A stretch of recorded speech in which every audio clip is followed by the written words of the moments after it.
परमात्मा श्री राधा कृष्ण के चरणारविंदों में शतकोटि नमन बंदन। मित्रों को, जिज्ञासुओं को, धर्म प्रेमियों को, ज्योतिष विज्ञान प्रेमियों को हर हर महादेव, बम बम भोले, नमः शिवाय। मित्रों, ज्योतिष शास्त्र में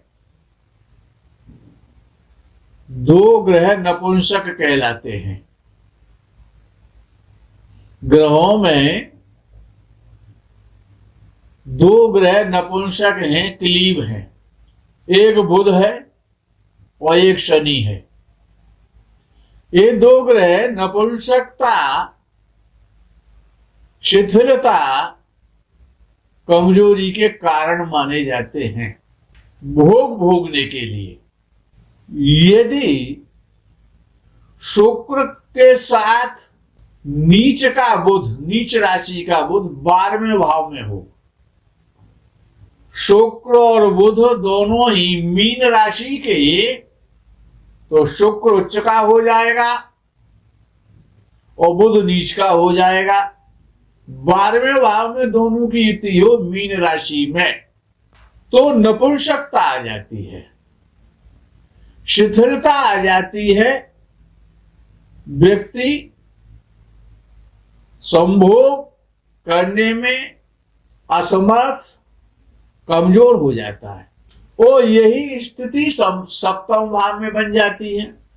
जब शुक्र और बुध सप्तम भाव में हो तब भी यही फल मिलता है, नपुंसकता का, शिथिलता का।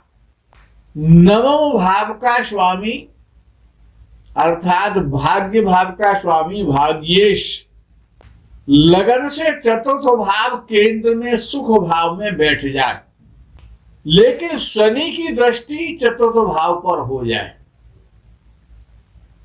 सप्तम भाव में बैठ करके हो जाए या दसवें भाव में बैठ करके हो जाए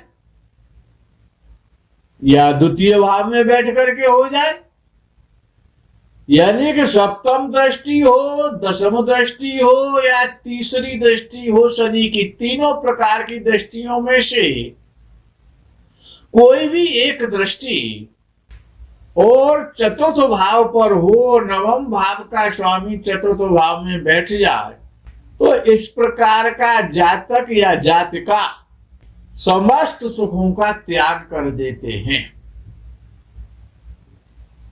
ऐसा व्यक्ति सारे सुख होने पर भी उन सभी सुखों का त्याग कर देगा, उनको त्याग देगा। सूर्य और राहु की युति जन्म कुंडली से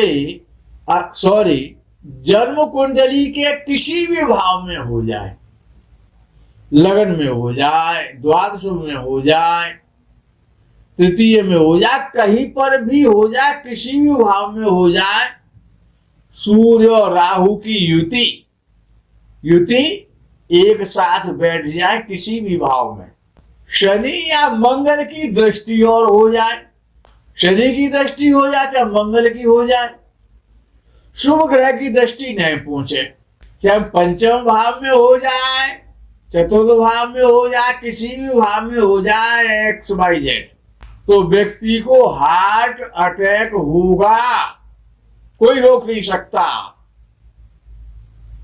हाई ब्लड प्रेशर का रोगी बनेगा, संसार में कोई भी ताकत नहीं रोक सकती है। दूसरे भाव की स्थिति अच्छी हो, द्वितीय भाव जिसे मार्केश भी कहते हैं और धन भाव भी कहा जाता है, द्वितीय भाव, उसमें राहु बैठा हो और एक शनि का बेटा है जिसका नाम है गोलिक, जिसको कहते हैं गोलिका। यहां पर अंग्रेजी में कुछ लिख दिया या तो वहीं पर गड़बड़ हो जाती है, तो गुलिका हो जाता है। द्वितीय भाव में राहु भी बैठे और उपग्रह, ये उपग्रह नहीं है, ये उपग्रह कहलाता है गुलिका। और गुलिका भी दूसरे भाव में बैठ जाए, शनि का बेटा, तो जातक विषपान करने से या ज्यादा शराब पीने से या सर्प के काटने से और उसकी मृत्यु होगी। जातक, ऐसा जातक परिवारी जनों से, कुटुंबी जनों से, डियर नियरों से, सगे संबंधियों से, रिश्तेदारों से, सबसे अपने संबंध बिगाड़ लेता है। राहु के साथ यदि गुलिका दूसरे भाव में बैठा हुआ हो तो ऐसा जातक व्यसनी होता है, शराबी होता है, कबाबी होता है, पैतृक संपत्ति बर्बाद करने वाला, वो हमेशा कटु वचन बोलने वाला होता है, कड़वी जबान बोलता है, जैसे कि नीम के पत्ते खा के आया है। शनि यदि 12वें भाव में हो तो जातक या जातका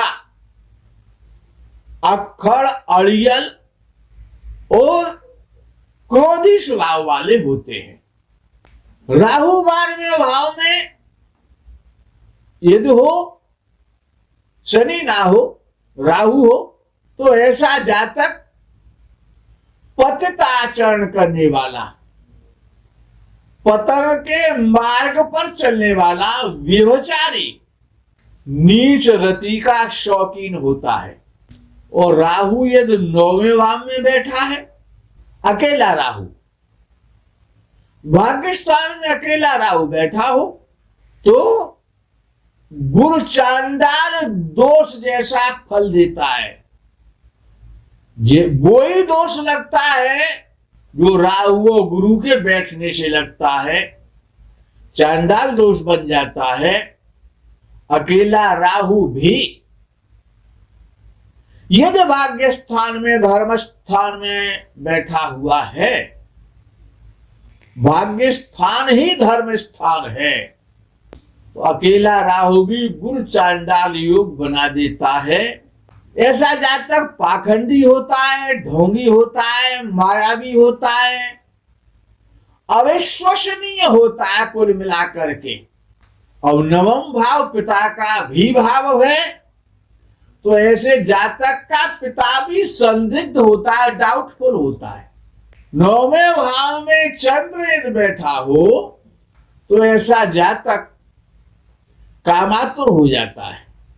जिनकी कुंडलियों में 9वां भाव और 5म भाव का दृष्टि के द्वारा या युति के द्वारा संबंध बन जाए, नवमेश पंचमेश को देखे,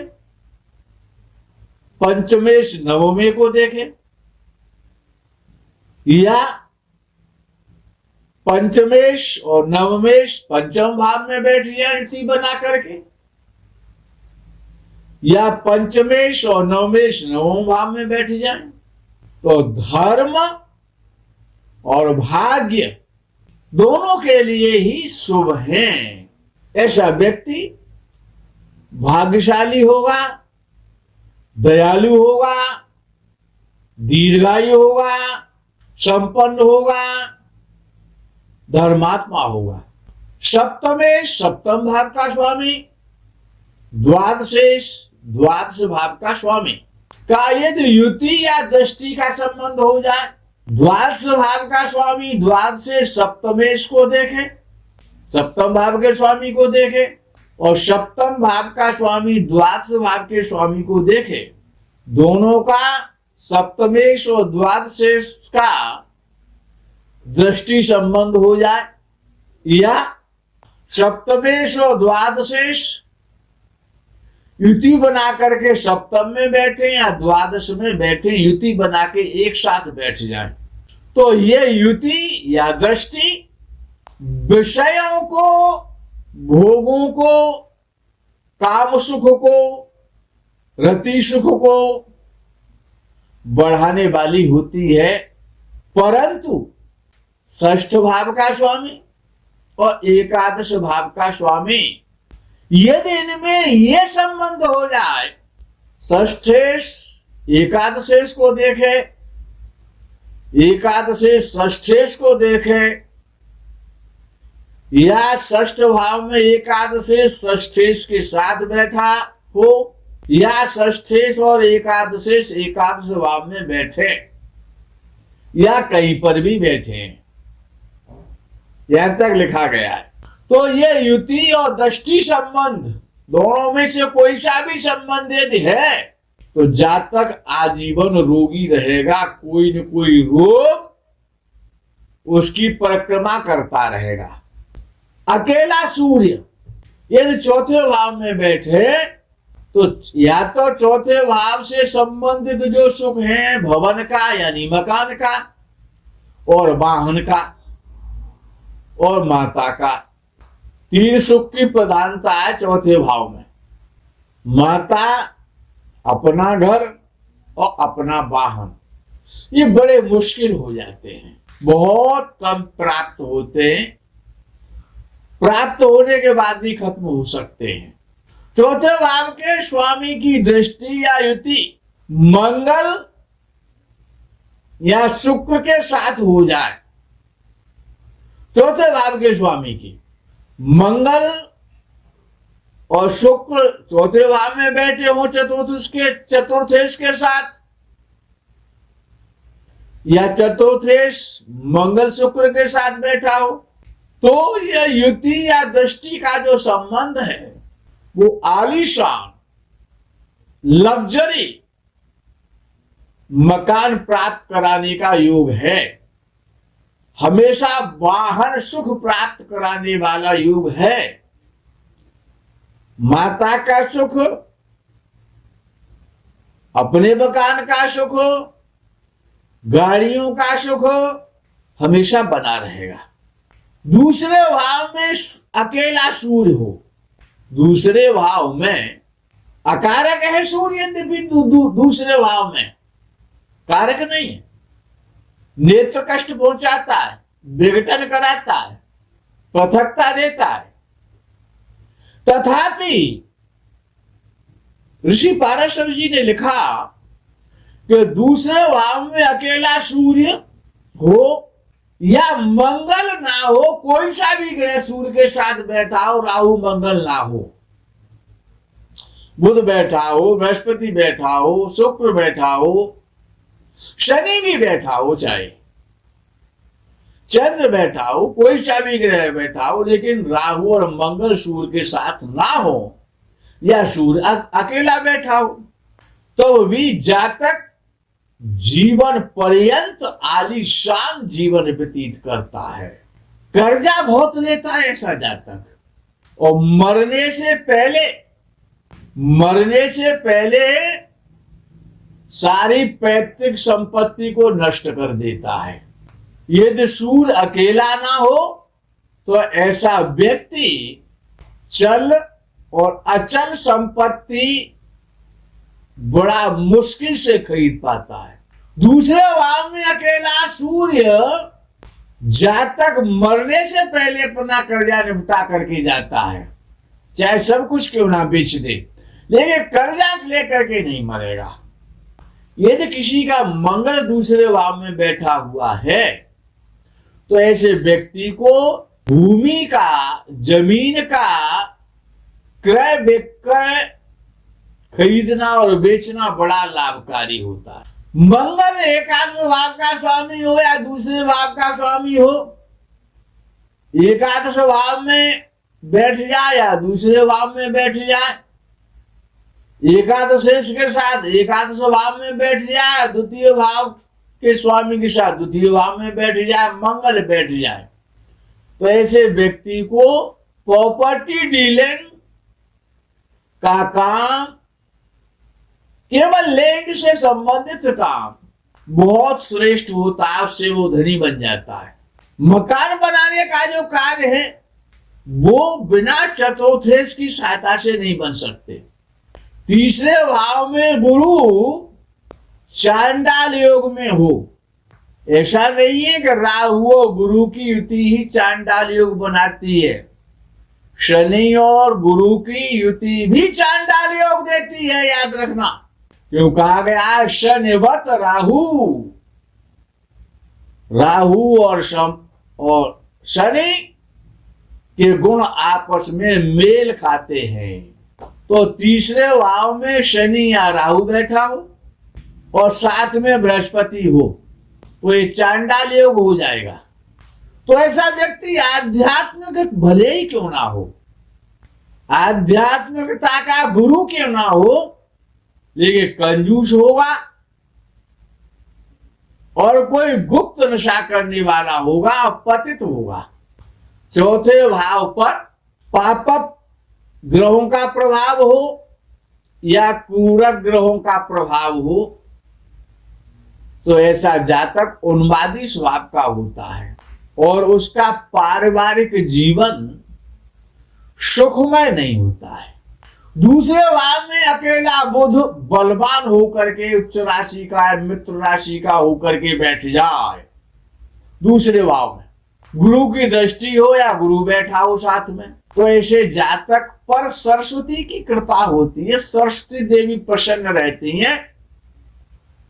बड़ा उच्च कोटि का वक्ता और बोलने वाला, परस्कृत और परमाजित भाषा का प्रयोग करने वाला होता है। नौवां भाव बड़ा महत्वपूर्ण है, भाग्य है, हमारा पिता है। नौवें भाव में यदि केतु यदि बैठा हुआ है तो मैसेज दे रहा है केतु क्या, कि अगली योनियों में जातक संन्यास की ओर जाएगा। और केतु 12वें भाव में बैठा है, केतु 12वें भाव में तभी बैठेगा जब 18 योनियां भोग करके व्यक्ति आएगा।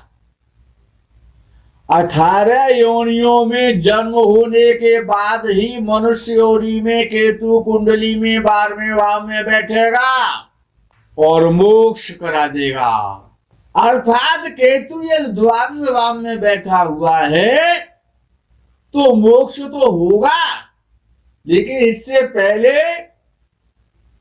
वो 18 योनियों में जीव उत्पन्न हुआ है, अब उसकी मुक्ति होने वाली है। मित्रों, इस प्रकरण में यही विराम।